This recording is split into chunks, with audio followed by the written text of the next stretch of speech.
Beria betul owner aku tengok kali ni. Tablet ni memang dah murah. Okey, dia kata boleh layan drama. Ini biasa sangat dah bagi aku kan. Phone kecil murah pun layan drama. Tapi dia siap bagi keyboard dengan pensel. Mana ada orang heran siapa yang pakai keyboard dengan pensel harga murah macam ni. Kalau nak tahu, owner memang nak bawa masuk 5 device yang baru dan salah satunya adalah Honor Pad X9a yang aku nak review. Dalam video kali ni aku akan tunjukkan kemampuan ringkas tablet ni dan juga apa package yang korang akan dapat. Lepas tu tablet ni memang disahkan oleh EKY. Macam mana tahu dia yang platform untuk drama tu adalah tablet yang murah tapi berbaloi. Inilah dia kotak tablet Honor Pad X9a. Putih berseri babe. Body matte babe. Body matte ni yang menampakkan dia mahal. Okey, tepi dia petak macam biasa. Dan dekat bahagian bawah ada dua speaker, charging type C, audio jack aku rasa dah tak ada ni.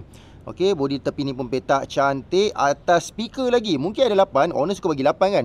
Dan yang paling penting sekali yang aku nak tahu sebenarnya adalah ada slot SIM card ke tak ni sebenarnya. Tapi yang kat tangan aku ni Wi-Fi only lah. Mungkin juga masa launching nanti dia nak bagi yang SIM card sekali. Dan seterusnya ada keyboard. Okey, ini yang paling penting lah. Okey, magnetic dekat sini korang nampak dan dengar. Dekat sini ada charging type C, ada button on off dan bila menekan boleh tahan. Untuk harga tablet murah macam ni, aku rasa ini dah sangat menarik dah sebenarnya. Nak pasang keyboard ni tak susah pun. Dia memang casing kan. Okey, dah ada grip kat atas ni. Korang letak macam ni.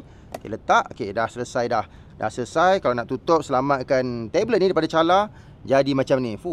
Nampak premium juga. Lepas tu kita ada Honor Choice Pencil. Okey, pakai charging type C. Okey lah, aku terima lah. Mungkin pensel murah. Pensel murah mungkin dia perlu charging. Dan tak silap aku, betul, dia tak ada magnet langsung.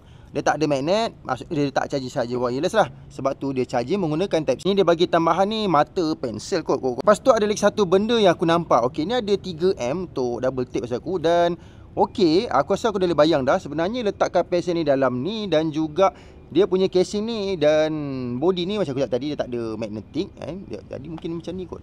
Double tape kat sini. Lepas tu kau cedok lah nak ambil pensel kat sini, sambung buat kerja dekat tablet ni. Saiz tablet ni adalah 11.5 inci, di mana bagi aku agak besar untuk harga dia yang murah. Refresh rate dia 120Hz, memang sesuai lah kalau nak main game ke, nak scrolling lagi smooth, memang ada dekat tablet yang murah macam ni. Untuk pensel dan juga keyboard ni korang kena connect menggunakan Bluetooth. Okey, dah connect baru boleh guna. Memang smooth jugalah pensel dia bagi aku.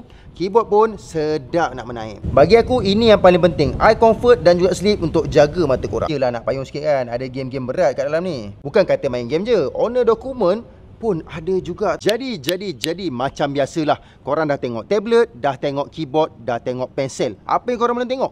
Full review saja yang boleh tengok. Jadi kalau korang nak tengok, like, comment, share, repost dulu konten aku ni. Baik beli Honor Pad X9a ataupun